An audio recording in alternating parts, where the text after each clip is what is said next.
আসসালামু আলাইকুম ইব্রান, সবাই কেমন আছো? আলহামদুলিল্লাহ আমি ভালো আছি। তো আজকে আমি রান্না করব খাসির মাংস। এর জন্য আমি মশলাগুলো একটু ভাজে ব্লেন্ডার করে নিলাম। তারপরে দিয়ে দিলাম কড়াইতে সরিষার তেল, পেঁয়াজ কুচি দেওয়ার পর দিয়ে দিব আদা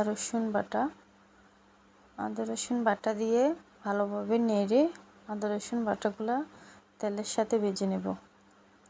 আসলে সরিষার তেল দিয়ে যে কোনো মাংস রান্না করলে বেশি মজা লাগে। তারপরে আমি দিয়ে দেব কিছু গোটা মশলা, যেমন স্টার মশলা, তেজপাতা, এলাচ। তারপরে দিয়ে দিব লবণ, হলুদ, মরিচের গুঁড়া। আমি একটু জাল করে রান্না করব। যারা জাল কম খেতে চায় তারা অবশ্যই জালটা একটু কম দেবেন। আর আমার মনে হয় যে খাসির মাংসটা একটু জাল হলে বেশি ভালো লাগে। তারপর আমি ভালোভাবে মশলাটা কষিয়ে নেব। কষিয়ে নেওয়ার পরে তারপরে দিয়ে দিব গরম মশলা। আমি সব ধরনের মশলা একসাথে মিক্স করে গরম করছিলাম।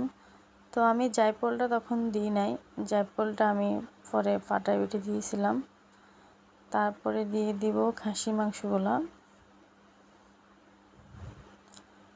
মাংসগুলো দিয়ে মশলার সাথে ভালোভাবে কষিয়ে নেব।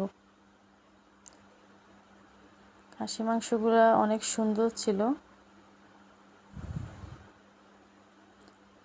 দেখেন কত সুন্দর একটা কালার আসছিল মশলার সাথে কষানোর পরে। আপনার কোনটা প্রিয়, খাসির মাংস না গরুর মাংস? অবশ্যই কমেন্ট করবেন। আর আমার রান্নাটি ভালো লাগলে অবশ্যই একটা লাইক দিবেন। Thank you.